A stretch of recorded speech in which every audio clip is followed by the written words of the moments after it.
कर चरण कृतम वा वाखाय जम कर्म जम वा शवन नयन जम वा मान संवा पराधम विहितम विहितम वा सर्वतक्ष जय जय करुणाब्धे श्री महादेव शंभु। तो मैं आदित्य प्रताप सिंह आपके चरणों में सस्पर प्रणाम करता हूं और मैं बहुत प्रसन्न हूं कि अश्लीलता के इस जमाने में, कुंडी मत खड़काओ राजा के इस जमाने आपने साहित्य को चुना है। तो आप लोग उन लोगों में से हैं जिनके वजह से अभी इस सृष्टि का संतुलन बना हुआ है। तो एक शायरी से ही शुरुआत करता हूं मैं कि देख पालकी जिस दुल्हन की बहक गया हर एक बाराती, देख पालकी जिस दुल्हन की बहक गया हर एक बाराती, जिसके द्वार उठेगा घूंघट जाने उस पर क्या बीतेगी। एक रोज सपने में छूकर, एक रोज सपने में छूकर तनमन चंदन मन कर डाला, जो रोज छुआ जाएगा उस पागल पर क्या बीतेगा। अभी आप लोग जानते हैं कि अभी 23 को या 24 को 23 को रामधारी सिंह दिनकर का जन्मदिन था। उनको मैं अपना गुरु मानता हूं क्योंकि मुझे साहित्य में कोई दिलचस्पी नहीं थी। जब से उनकी रश्मि रथी पढ़ी तब से साहित्य के प्रति एक अलग सा रुझान आ गया। तो एक ऐसे कवि हैं, बिहार के हैं, कि उनका कोई एक विवेक, सामान्य विवेक के हम जैसे कवियों का एक ध्रुव होता है, या तो हम वीर रस पे लिखेंगे या श्रृंगार रस पे लिखेंगे। उनका काम हर ध्रुव में है। अब मान लीजिए जब वो कर्ण को बांधते हैं महाभारत में, तो रश्मि रथी लिखते हैं, उसमें लिखते हैं कि वचन मांगकर, उनकी दानवीरता दिखा रहे हैं, वचन मांगकर नहीं मांगना दान बड़ा अद्भुत है, कौन सी वस्तु ऐसी नहीं दे सकता जिसे राजा का सुत है। हे विप्रदेव संकोच छोड़ मांगिए वस्तु मनचाही, करूं अपयश की मृत्यु अगर करूं एक बार भी नाही। सम उठा सुन वचन कर्ण का, हृदय विप्र का डोला, नयन झुकाए भिक्षुक साहस जुटाकर बोला, धन की लेकर भीख नहीं मैं घर को भरने आया हूं, कुछ और नहीं खुद नृप को सेवक करने आया हूं, या कुछ नहीं चाहिए मुझको देव धर्म को बल दें, और देना है तो कृपया कर कवच और कुंडल दें।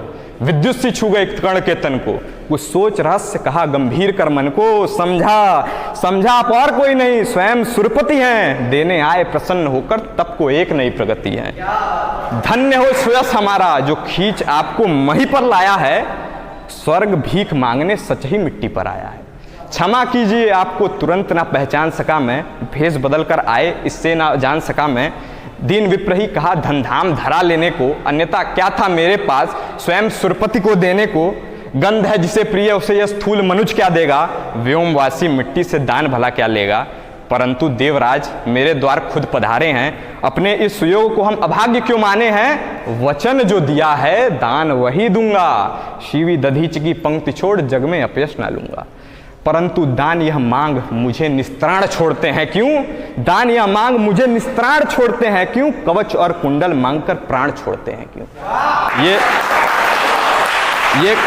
ये कर्ण को इतना सुंदर रूप से रामधारी सिंह दिनकर ही बांध सकते हैं। और यही कवि जब श्रृंगार रस में जाते हैं तो राजा पुरुरवा का प्रेम कहानी जो दर्शाते हैं, राजा पुरुरवा जो स्वयं इक्ष्वाकु वंश की आन बान शान थे, मनु की संतान थे, वो वंश जिसमें राम शत्रुघ्न दिलीप पैदा होने वाले थे, उस वंश के वो कुलवाहक थे।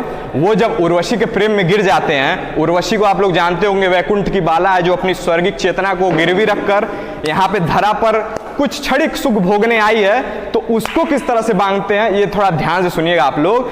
पुरुरवा के मुख से रामधारी सिंह कहते हैं कि हे उर्वशी अपने समय का सूर्य हूं मैं, मर्त मानव के विजय का तुर्य हूं मैं। अंधतम के भाल पर दीपक जलाता हूं, बादलों के शीश तक स्यंदन चलाता हूं। सामने टिकते नहीं वनराज, पर्वत डोलता है कांपता कुंडली मारे समय का व्याल। किंतु यह क्या इंद्र का औरत पुरुष जो झेल सकता है, सिंह से बाहें मिलाकर खेल सकता है, फूल के सामने वही असहाय हो जाता, शक्ति होते हुए निरुपाय हो जाता। और इससे भी कातर स्वर में, कातर प्रेमी के तरह जब रामधारी सिंह दिनकर बोलते हैं पुरुरवा के मुख से कि मैं तुम्हारे बाण का बीधा हुआ खग, मैं तुम्हारे बांध का बीधा हुआ खग, धर वक्ष पे सर मरना चाहता हूँ।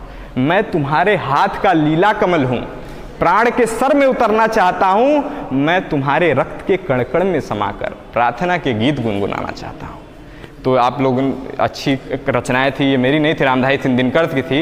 इससे पहले कि मैं अपनी रचनाएं पढ़ूं, मैं आप लोगों से जुड़ना चाहता हूं। तो जितनी भी आत्माएं भटक रही हैं पहले वो अपने स्थान ग्रहण कर लें, और अच्छे लगे तो दोनों हाथों के बीच चिंगारियां उत्पन्न होनी चाहिए, ठीक। तो अब मैं आप लोगों से जुड़ने के लिए, एक आप लोगों को आंदोलित करने के लिए जो रचना पढ़ूंगा वो रामधारी सिंह दिनकर की रचना है, और इसको बहुत लोगों ने सुना होगा, कृष्ण चेतावनी आपने सुना होगा, तो वही मैं पढ़ता हूँ। पहले भूमिका बता देता हूँ। क्या हुआ कि महाभारत का युद्ध जब निश्चित हो चुका था, तब ये हुआ कि कृष्ण जो है बहुत उनके अंदर वाक्य पटता है, तो एक बार इनको भेज के देखा जाए, हो सके दुर्योधन मानी जाए। अरे आधा मत दो, 5 गांव तो दे दो कम से कम। पर दुर्योधन चालाक, वो सोचा मेरे पास द्रोण है,